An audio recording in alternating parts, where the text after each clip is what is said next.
Salut à tous, du coup on se retrouve comme promis dans ce petit tuto pour faire un texte en caméra de suivi. Donc déjà on se retrouve dans Premiere Pro, on prend une vidéo, donc n'importe laquelle, celle que vous voulez, vous la mettez dans votre timeline et vous la laissez telle quelle sans la modifier. On la sélectionne, on fait clic droit et on clique sur remplacer par une composition After Effects. On se retrouve donc dans After Effects, vous allez ensuite dans le panneau Effets, vous tapez suivi, vous allez automatiquement tomber sur celui de la caméra 3D, vous le glissez déposez sur votre rush. Une fois que l'analyse sera faite, on va se retrouver dans une configuration comme celle-ci. On aura plein de petits points qui vont venir en gros traquer votre rush du début jusqu'à la fin. On peut venir modifier la taille des points de suivi, donc forcément si on met à 200% ça va venir les grossir, si on met à 50% ils vont diminuer x4, et si on modifie aussi la taille de la cible, elle sera plus ou moins grande. Donc là du coup je vais mettre à 50%, ce sera beaucoup mieux. Donc on va choisir donc un point dans notre vidéo. Allez, là je clique, on fait ensuite clic droit, créer texte et caméra. Ça va du coup automatiquement créer donc un caméra de suivi, ça on s'en fiche pour l'instant et on va du coup se préoccuper de ça. Ça va créer donc en fait un texte. Vous double-cliquez pour le renommer. Bien sûr que du coup après on pourra également avec la rubrique caractère ici également modifier la police d'écriture. On resélectionne la souris. Et donc bien sûr qu'on peut déjà venir le modifier manuellement comme ceci. Mais ce qu'il faut comprendre c'est comment est-ce qu'on vient le modifier et le déplacer dans la vidéo.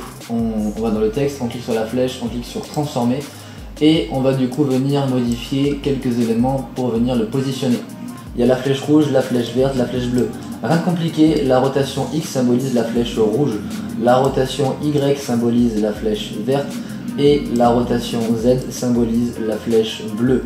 Et on peut venir donc bien sûr aussi modifier l'orientation. Et donc vu que là moi j'ai pris une vidéo de drone qui tourne autour de moi, je vais à la fin de la vidéo voir si le texte correspond bien toujours à la géographie de ma vidéo. Je reviens du coup aussi un peu au milieu de la vidéo voir s'il n'est pas trop mal. Alors il me paraît déjà aussi un peu petit, bien sûr que du coup on peut modifier également l'échelle, hein. Alors soit du coup on fait comme ça, soit du coup on clique et on appuie directement sur le clavier numérique. Et je reviens encore au début, voir si ça correspond bien, ouais ça me paraît bien.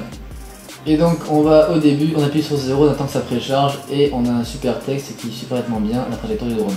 Après des fois on peut voir que le texte flotte légèrement, c'est-à-dire que du coup on voit que, vous avez vu les lettres ici là, elles sont, donc ça bouge pas, hein, ça bouge pas, mais on voit que le texte flotte parfois légèrement. Il y a une sensation parfois assez étrange de flottement. Donc mon astuce à moi c'est d'aller au bout, de repérer là où le texte est. Voilà. On va le mettre du coup à ce niveau là et vous prenez un point de repère. Là on voit que du coup mon point de repère c'est ce petit truc noir ici. J'appuie sur position, voilà, je crée une image clé. Je reviens un peu en arrière, voilà, et je le remets toujours au même endroit. Et ainsi de suite. Et donc on revient en arrière, on appuie sur 0 et voilà, on n'a aucune sensation de flottement.